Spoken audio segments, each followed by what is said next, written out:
revenir effectivement sur les mesures qui pourraient être décidées dans les prochains jours, mais je voudrais également entendre votre point de vue, docteur Clara, sur ces chiffres annoncés par Gabriel Attal ce soir. Vous, qu'est-ce que vous constatez dans vos pharmacies? Ah ben nous, on constate depuis maintenant quelque temps qu'il y a une recrudescence des demandes pour les troisièmes doses. Ça, c'est très très net. Et à Mhm. chaque allocution présidentielle ou du gouvernement, eh bien, ça afflue dans les officines.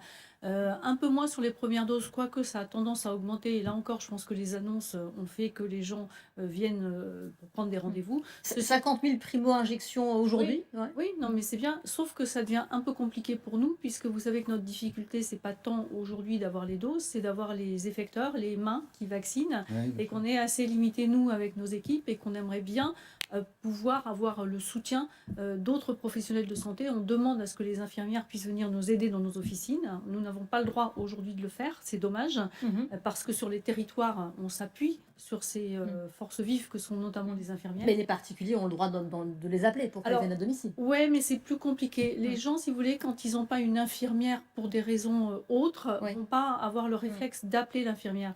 La pharmacie, c'est un réflexe naturel. Depuis le début de cette crise, on le voit. Donc, c'est beaucoup plus simple d'aller soit dans un centre de vaccination, soit dans les pharmacies. Et je vous rappelle que les pharmacies, il y en a à peu près 20 000 réparties sur le territoire. C'est facile d'accès. Donc, c'est vrai que si on avait du renfort en termes de main-d'œuvre, entre guillemets, sans être péjoratif, Ouais. ce serait bien. Vous en On a eu porteriez le droit mieux. de le faire pour les tests antigéniques, puisqu'on a eu le droit d'avoir des étudiants en santé. On ne peut pas le faire En pour la santé, vaccination. d'ailleurs, en toute autre matière. Exactement. Effectivement, on peut trouver des Voilà. étudiants qui étudient à peu près de tout C'est ça. sous ces tentes. C'est ça. Donc, en fait, nous, ce qu'on aimerait bien finalement, c'est qu'on soit des centres de vaccination éphémères, situation d'urgence, finalement, solution d'urgence. Et ça pourrait permettre d'augmenter de manière non négligeable la couverture vaccinale. Ouais, parce que vous avez déjà eu le renfort d'autres professions. Il y a les kinés notamment qui peuvent aussi Oui. vacciner. Oui, alors, ça s'est élargi aussi. ouais, mais ils vaccinent très peu quand même, les kinés. D'accord. C'est vrai que c'est moins dans leur ADN, ce qu'on peut comprendre d'ailleurs. Aujourd'hui, les plus grands effecteurs, ce sont les centres des vaccinations, les pharmaciens et les médecins généralistes. Alors, pour vous, un pass vaccinal, ça veut dire moins de tests quand même.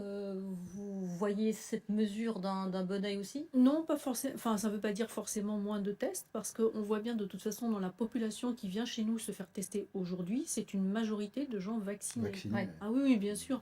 Les Ce ne gens- sont plus des gens qui veulent aller peut-être au restaurant, Non, franchement, au ça a cinéma. vraiment, ça a vraiment changé, surtout là en cette période de fin d'année. Et on voit bien que les gens ont bien compris que le vaccin, c'était pour éviter les formes graves, Ouais. et que le vaccin, c'était pas l'immunité contre tout. Ça, ils ont bien compris. C'est plus compliqué avec le port du masque et la distanciation, parce que c'est vrai que tout le monde en a marre et se relâche un petit peu.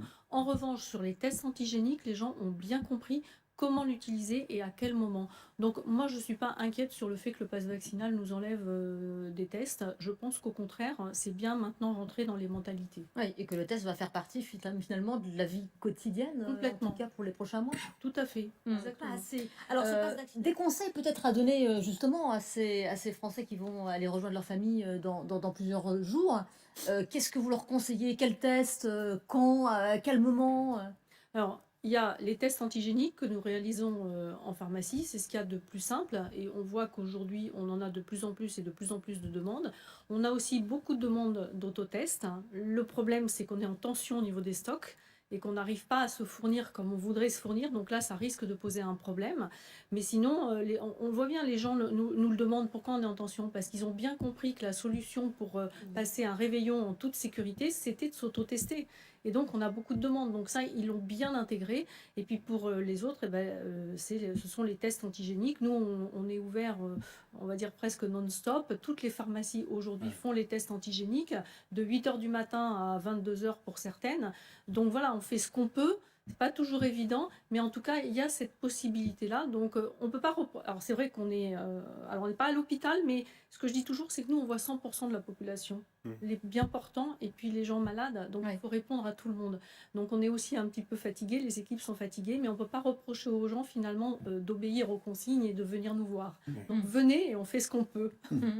Avec, c'est vrai que les autotests qui auraient pu être gratuits, c'était en tout cas une des pistes qui était sur la table ce vendredi, dont on a parlé. Finalement, ça n'a pas été retenu par le gouvernement. Ça aurait pu avoir un impact, ça, les autotests gratuits? Je suis pas convaincue, mais ça aurait pu mettre la pagaille. Enfin, sincèrement, je vous le dis comme ça, parce que gratuit, ça veut dire quoi? On le fait passer par qui? C'est par le tiers payant qui paye? Comment on met ça en place? On aurait vraisemblablement peut-être revécu le problème des masques. Je vous rappelle que quand les masques ont été gratuits, ça a été compliqué à se mettre en place. Les gens se seraient rués sur les autotests, hein, avec forcément des frustrations, des mécontents parce qu'on n'en avait pas assez et on n'en a pas assez. Donc sincèrement, nous, on appréhendait cette décision et on aurait pris cher si c'était passé, Hmm. sincèrement. Avec quelle échelle de fiabilité pour tous ces tests, hein, parce que c'est ça aussi, hein, enfin, les Français s'interrogent, hein, qu'est-ce qu'on fait? Est-ce qu'on fait plutôt, est-ce qu'on s'autoteste? Est-ce qu'on fait plutôt l'antigénique? Est-ce qu'on fait le PCR tout en sachant que faudra attendre peut-être un peu plus longtemps? Mais les tests antigéniques ou les autotests sont fiables. Alors, le seul point avec les autotests, c'est la personne elle-même qui va se Mm. faire le prélèvement. Donc, il faut vraiment expliquer. Il y a des vidéos de plus en plus de démonstrations pour que la personne réalise correctement le prélèvement. Après, ça reste des tests qui sont des tests fiables. Alors, on n'a jamais 100% de fiabilité, mais globalement, que ce soit le test antigénique ou l'autotest, on est à des niveaux de fiabilité qui sont entre 95 et 99%. Après, le 100%, vous savez, j'ai envie de vous dire, c'est comme quand vous faites un test de grossesse, hein, il n'y a pas de fiabilité à 100%. Il y a des faux positifs et des faux négatifs. Mm. Voilà. Et dans tous les cas, je rappelle simplement que les autotests, ce sont pour des personnes asymptomatiques et qui ne sont pas des personnes contacts. Si on est personne contact, il faut faire un test antigénique et si c'est positif, il faut aller ensuite faire une confirmation par un test PCR, éventuellement avec un criblage. Donc tout ça, c'est quand même des choses à rappeler.